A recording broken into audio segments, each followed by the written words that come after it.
It's unbelievable. My fault. I guess you forgot to put the VPN on. I was like, why is it not working? I'm like, oh, we've had this conversation. I don't know why it doesn't work though. Like, I don't know why it's so, yeah, it must be some devious function. We're not allowed to have conversations online. No, but there we go. How are you? Yeah, really good.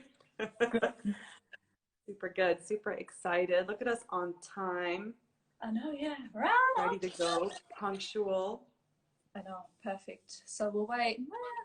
While we're waiting for everyone to kind of join, the kind of pretext of this talk was an IGTV video that I put out maybe a week ago,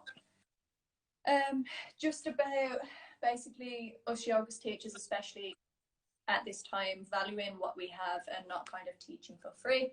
And then this beautiful woman called Dina me and was like, okay, let's talk about it live. Like,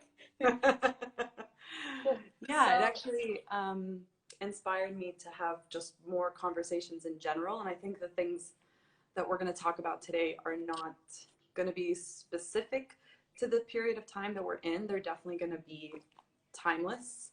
But I do think that this coronavirus period of time has like just brought to light a lot of issues that I think are really important to talk about. So I feel like now is the time, and everyone's listening because everyone has time to listen. And so that's really important too. Yeah. So where should we start?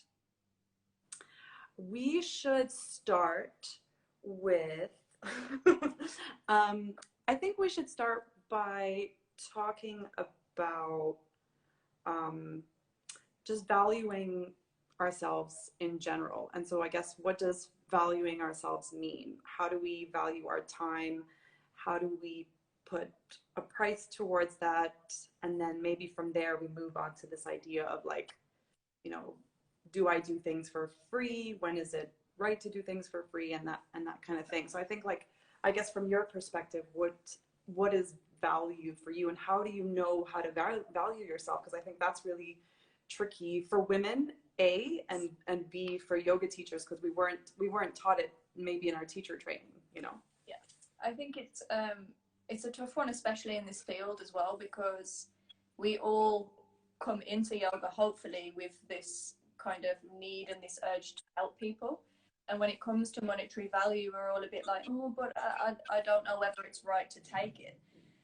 But you have to think about, especially in this day and age, and especially personally, the amount that we invest in ourselves to be able to give to people, to students everywhere, especially when you're solely relying on this practice to kind of pay your bills. You have to take a step back and say, hang on a minute, I need to have some kind of energy exchange here, right? Like, I need to find my value and actually stand in my own worth and be like, do you know what, this is how much I charge, and then that's it. If you want to pay it, then amazing. If not, then I'm not the teacher for you. And I think it's having this, excuse my French, but the balls to turn things down. Yeah. Especially at the beginning, because I've only been here 2 years. It's that kind of just sticking to, okay, this is what I'm worth. I'm not going to really go any lower. That's the confidence that you need in order to establish your value.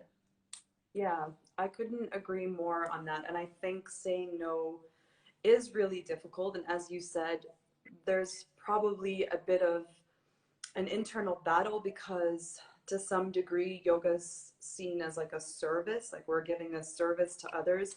And so as we like be of service and like humble servants to people, as because we're sharing knowledge that isn't ours, like we've received it from somewhere else, it's sometimes hard to maybe justify like putting a certain price against it. And I think the tricky thing with Dubai and the UAE in general is that it's really multicultural. So, you know, for someone like you or me, our value might be different from somebody else. And so the pricing is probably all over the place. But I think the point that you made, which is right, is that it just has to be right for you.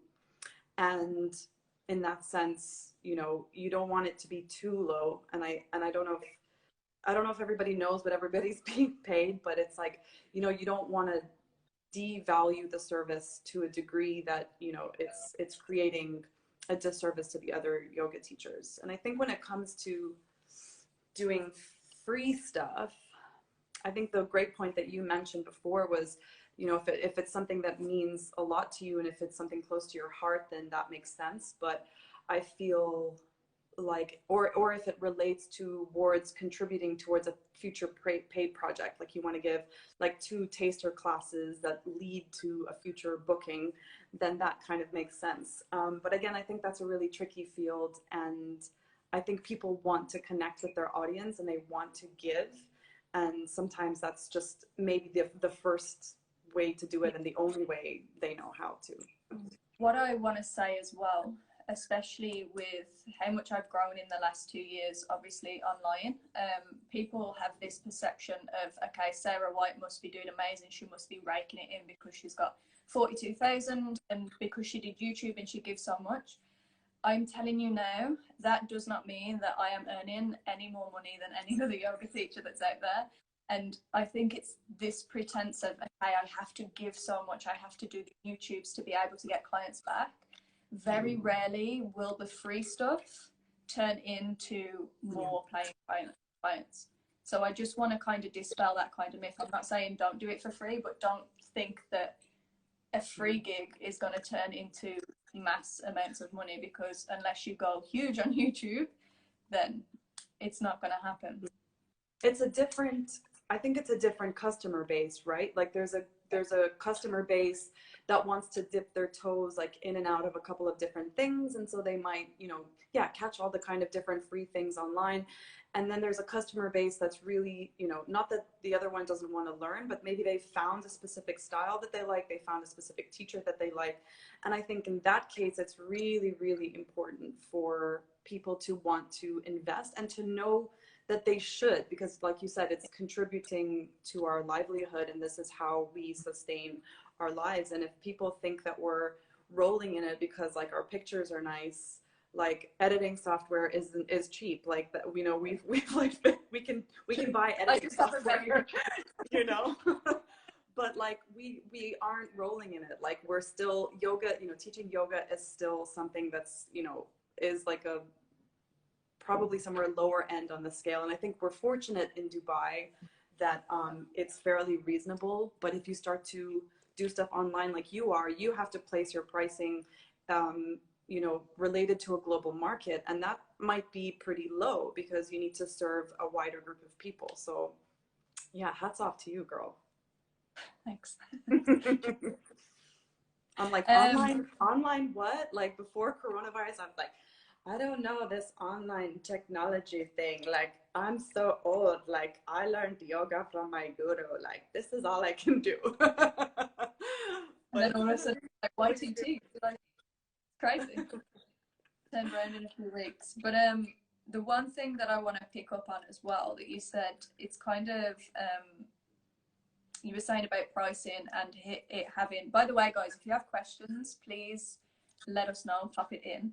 But you said about doing the lower pricing would be a disservice to the community as well. And that's kind of a big thing that I think we need to just kind of get out there, because especially as well with this job, not everyone is solely reliant on yoga as their full-time income. Now, I know there's a lot of do it part-time. They have full jobs otherwise, or they're in maybe a marriage, they've got other kind of ways of sustaining themselves, right?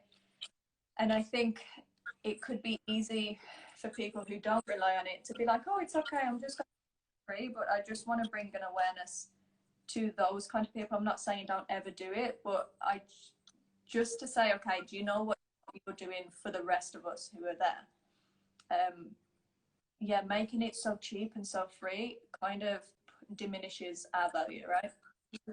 Yeah, and I think a lot of it is awareness and education. Like when you used awareness, that's exactly it. Like I don't think people are like, oh, we're out there to like destroy and bring down the industry. They're like, you know, I don't think people know the effect that it's having, and I don't know if we're seeing each other fully. Like I don't know how the, you know, full-time mom that teaches yoga on the side is handling it versus the one that's doing it from 8 a.m. until 8 p.m. nonstop. You know, I think this is a good platform, and conversations like these are important because it means that we can start to see what's happening in each other's lives and from each other's perspective. And I think if it's just about that education and that awareness, if they were like, oh, I didn't realize that I was contributing to this greater, discrepancy or whatever. Like, I think that who doesn't want to get paid? Like, girl, get paid. Like, charge, girl. Like, who doesn't want to get paid? It's very, very good. Yeah, and I think like knowing what you want to do and who you want to teach is really important, and that's when it becomes easier to say no, because you could be like, oh, like, hello, old lady, like, you want a free class? Like, I don't teach old ladies, like, goodbye. Or like, oh, hello, like, somebody wants like a kids yoga teacher, like, I don't teach kids, like, no, and then obviously there's like a huge gray area, but I think knowing like what you're on this earth to do and who you're here to serve just makes it a little bit easier. And then you actually just have more space. You actually have more space to serve people, and you actually can do a lot better because you're like, oh, look, I have like all this room because I've said no to these things, and I can like fill it up with the right clientele that works for me. Yeah. Yeah. And with that room, the room that you've got, I think as well, you gain so much more clarity from it. And I think that's the biggest thing, especially on this path. We all it's one thing that I pray for every week. I'm like, just bring me more clarity on where I need to be and where I need to go. And having that space, it's only when I have that space do I actually connect and feel it. Another thing I wanted to pick up on, you were like, it's knowing your reasons why. And I want to just touch on the free classes and when it would be a good time to do it, because I got some serious shit. Excuse me, but I got some this is called COVID Conversations Real Talk for a reason. Yeah, let it out. I got hounded, I'm not gonna lie. I had some very positive, and most of them were positive. I had some quite aggressive messages and some concern messages as well when I posted what I did. So I had a few attacks saying, yeah, well, we're struggling too as small businesses, like, just want to operate. And this is where I want to come back to. If you are doing it, the reasons as to why you're doing it, like you say, if you're giving taster classes and then that's leading on to something in the future, or you've just qualified and you're opening up your Instagram to your friends and family and you're like, come on, I need to just kind of practice my skills. Fine. Even like small businesses and stuff, if you're teaching just to get a wider audience, because like this business that you're kind of attributed to needs help because they're struggling in this time as well, for sure, do it. But I think when it comes to big brands, big businesses saying, come on, we'll do it for exposure, and I'm like, do you not realize you're coming to me because you see me as value adding to you? So why can't you do the same for me, right? Yeah, absolutely. I think that's the nail on the head, because you, at the beginning, if you don't trust yourself and your product like as a package, it is easy to feel like, oh, actually, like, I do really need the help and I do need the exposure. But when it is a really big business, and I think, again, this is just education, like, they have the money and they have the budget and we should be asking for it. They can say no, and then you can negotiate, but we need to be able to start asking for it, and we all need to be doing it. Every time somebody comes towards us for a partnership or a collaboration, we need to be saying, like, this is time that I could have spent with a private client serving an individual.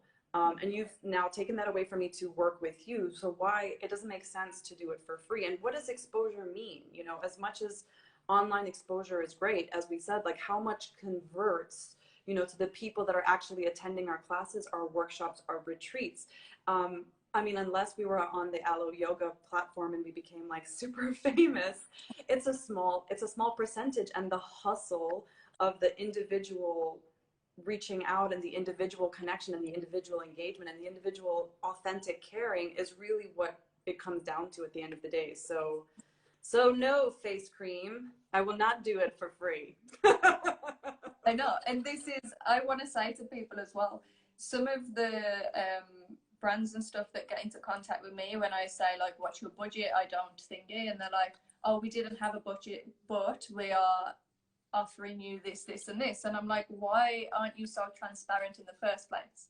When people who probably wouldn't be as aware would be like, oh, okay, it's a big hotel chain, I'm just going to do this for the engagement, like you say. But I want people to kind of get away from this need of having a big following to make them look credible. I think that's what it is. Yeah. And I think if we stop giving that so much power in our lives, then we'd be able to actually see under the surface of things. Like I'm telling you now, you don't need tens of thousands of followers to have a successful online business. You need to be smart online. That could be with 100 or 500.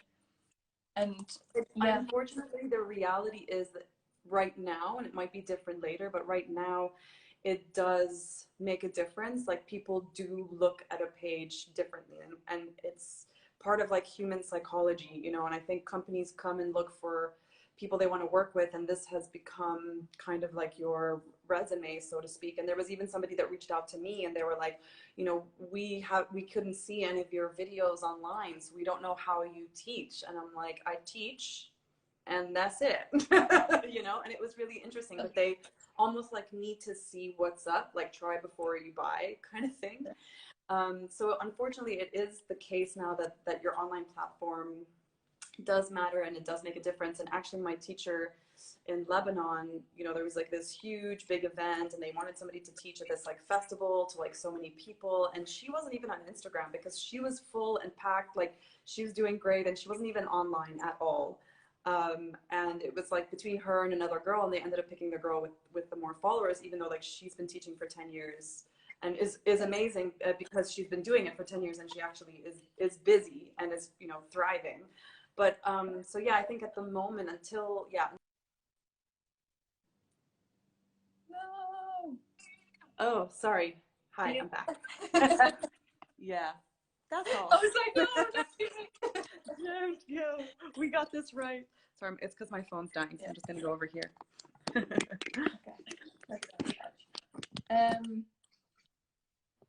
So yeah, it's not just in the yoga world, it's true, it's everywhere. But everyone's trying to hustle, everyone's trying to make a buck, everyone's trying to, you know, cut their costs. And I guess that's what businesses and savvy people do, right? But it's tough. I think there's another one that says she doesn't feel it's a negative impact, and that's fine. That's another thing that I didn't want to kind of rustle feathers with that video. I'm like, if you're okay doing it and you have your reasons why, then who am I to tell you, right? But there is, like, from the reaction that I've got, there is obviously a need for these kind of messages to go out. So I think that's why it was important to talk about it. I did have a few questions that people messaged in last week. Awesome. And one of them would say, what about YouTube? And biggest, YouTube helped me a lot, again, getting my client base. And I think if anyone's actually been on my YouTube recently, you'll see that I don't post as much and I don't put my signature kind of flows on there because those to me are very sacred. I do put tasters as to what I'm about and little tips and tricks like I'd put on my Instagram, but it's one of those things. One of my yoga teachers told me as well, like, don't give them all the cookies at once, right? Because then what are they going to come back for? Which gets me. So any views on YouTube? I think I made like I created a page and I like made a cover, and then I sat there and I was like, I have nothing for you, dear YouTube. I think it's because I think you're right. Like it's just an entry. It's an entry point into Sarah. Like it's not the whole thing. And so I think for a teacher, you just have to choose what your entry points are. Like, is your entry point going to be YouTube? Is it going to be IGTV? Is it just going to be your website? Is it just going to be Facebook? Is it going to be Instagram? And it's just another touch point that a user can find out about you.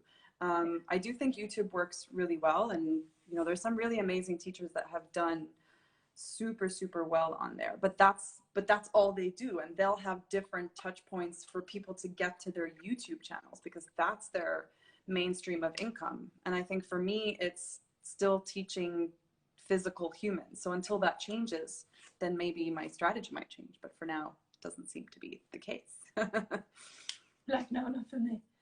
Right, we've got a few comments. Oh, that was so sweet. Thank you, Melissa. So yeah, another one. I did have a question. It's probably a little bit off topic, but since we've got yoga teachers and because you've got successful businesses outside of the yoga, one was, how do you convert kind of online clients and content into kind of paying customers that are going to come back? I don't know. Maybe you can speak to that. I don't know. Yeah, I mean, I think in terms of conversion, it's all about doing it authentically in your way. Like, what feels authentic for you? Does creating like a private webinar feel authentic for you, where you just want to give people like a quick Q&A session? Then cool. Is sending like a follow-up email authentic for you? Is calling people something you want to do? You know, when I work with Sasha on the business training that we do, you know, she's all about having like a really good phone call, and she feels like that's her way to really help understand whatever the customer needs and then convert them into that. And maybe it's not a single one-on-one call, maybe it's a group call or whatever it is. So I think it just depends on whatever feels authentic for the person. And you know, not everybody's comfortable being on video and showing their face, so there's other ways to do that. Maybe, you know, you can do like a podcast, or maybe you can do some audio, you know, sessions or whatever it is. So I think it just depends on, yeah, what feels right and authentic. Yeah, I think so. And I think with, oh my God, I've just literally lost my train of thought. Oh, that's okay. No, it's coming back. It's all coming back to yeah. me. So you need to just, like you say, any way that you feel more natural kind of being out there. The biggest thing that I'll say to everyone is just be consistent and let the community know that you're out in the community and what you're doing. So just little snippets of who you are, what you do, and what you specialize in. And again, even if you've got 300 followers and you need 3 more privates, that's 1% conversion. You don't need to have 30,000 to get 3 more. You know what I mean? So getting that kind of thing out of the head, I suppose. And yeah, I think that was pretty much all the questions. Do you have any more questions? No, I had how to say no. No. Value versus pricing. I have you do you. Yeah, I feel like we covered all the major things, unless people have any other questions. I've learned through this that there are some people that are adamant that they shouldn't pay for online classes. So is it about targeting the right people? Yeah, absolutely. You know, we talked about this a little bit earlier, this idea of having two, you know, there's two almost customer bases. There's a customer base that wants to engage in the online free stuff, and that's cool. That's why it's there. And there's a group of people that want to pay. And even when this, you know, pandemic happened, and you know, we can probably both speak to this, and we started teaching online, and we were like, oh, you know, if anybody wants like a reduced price, or if you need help with like your package, like let me know. And for the most part, like the people who were paying continued to pay and didn't ask for a discount, you know. So I think it's like there is a group of people that believe in this industry, that believe in this craft, and that are gaining like incredible benefits from being a part of it. And you just have to, yeah, those are the people you want to surround yourself with. And again, maybe you want to do a couple of free things so that you get exposure, especially something like Yoga Fest, where it's, you know, it's homegrown, it's started by a real human being, and there's a nice group of people that come, and you feel like you can get some good exposure. That's a great way to do it, but it doesn't mean you have to do it every single day. Yeah, and that's the biggest thing as well, with even if you're going to want to teach online and having a whole online base, it's just about cultivating that community. And that community will start with 1, 2, 3 people, but it's nourishing those people who actually believe in you. and who are willing to pay. And I'm sorry I have to say that, but you know what? I still have to pay my bills and I've just got to pay my rent. Yeah. You know what I mean? Yeah, that free dinner doesn't pay my rent. It unfortunately. Nice, it's And fabulous. I always like think like imagine like you went to like your dentist and he was like, okay, I'm now going to like clean your teeth, and you're like, oh, like would it be okay if I just paid you like, you know, in like chocolate bars? Like I just, when people like think that, you know, we can offer this service in exchange for something or for a fraction of the price, like we would never ask that of anybody in another professional field. Like in retail, I get it, like I'm also in retail, y'all hustle for those discounts, it's cool, I get it, because there's a margin, right? But like we don't have a margin. Like this is our time, and our time is valuable. Do you want to talk about how it feels to teach online, Sarah? Teaching online, to be honest, when I first started, it was tough. I rolled out an actual, I think it depends on the platform that you're teaching on. I rolled out a course quite quickly that I was planning to do in person, but I went online, and that was through Facebook Live. And that was every day on Facebook Live, 5 days a week. And I was dead by the end of the 3 weeks. And I think as well, because it's Facebook Live, you don't get the kind of feedback. I find even with Zoom, when you're getting feedback from the people online and you can see them and you don't have to do so much, I think there is still a lack of energy exchange. So I'm definitely finding it more exhausting. But I'm only in my house, so I can lie down, which is good. Yeah. But honestly, it is, I still like the fact that we've got a way to connect, right? Like even this morning, I've been feeling quite sick recently, so I did a super slow flow with a teacher who I know. And I wouldn't have made that effort if they wasn't on Zoom for me. And honestly, that hour made me feel so much better. And I was so grateful for the fact that we've still got the ability to connect. Mm-hmm.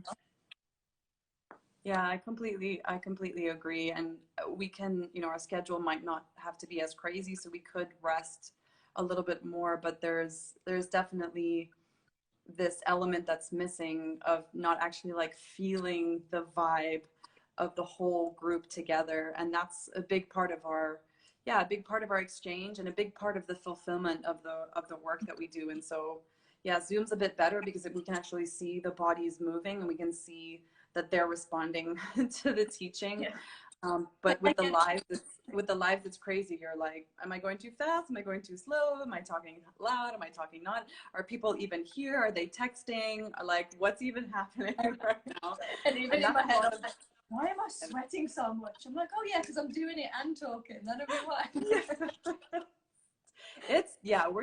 Because really, you know, we don't always, you know, if we have to demonstrate a particular part of the sequence, we do, but we're not always practicing for a whole class. And that's another thing yoga teachers don't teach and practice, because you got to do one or the other. You got to practice and then you got to teach. And that's just so hard to do both.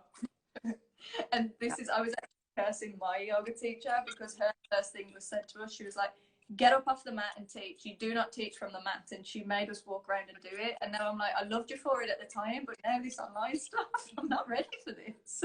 Oh yeah, we weren't. This is like not what we've been practicing and what we've been training ourselves to do. So yeah, we understand that things have really, really changed. And we're just adapting. And I think that's the big word. I remember Laura Ferrier kind of used that word early on, this idea of just adapting. Like we're all in the same boat. We're all trying to figure out our head from our butts, and it's just about finding what works for you. If you want to do your free lives, do a few, but maybe not all the time.